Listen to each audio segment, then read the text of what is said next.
nga xale bu baax ñii lan nga leen mën a fayee. ah kay yàlla yàggal ànd ak rafetal ko may nu ndam moo yor ndam yàlla na yàlla may ndam.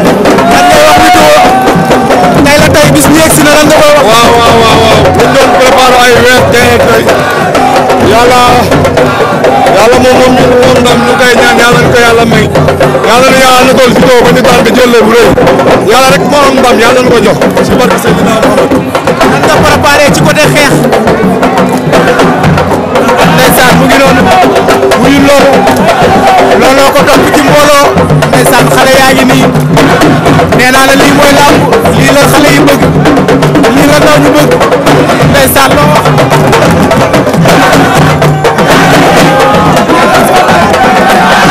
mu nekk ak lu muy laaj ko waaw làmb ji moo laaj tay moo laaj dal waaw. moom ma seetlu ko léegi mu ne noo def di nga xeex.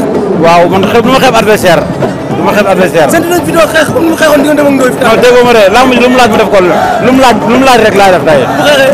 waaw lamb lu mu laaj rek lu mu indi rek bu indee xeex ma xeex bu indee bëre mu bëre. waaw bu soobee yàlla waaw bu soobee yàlla incha allah.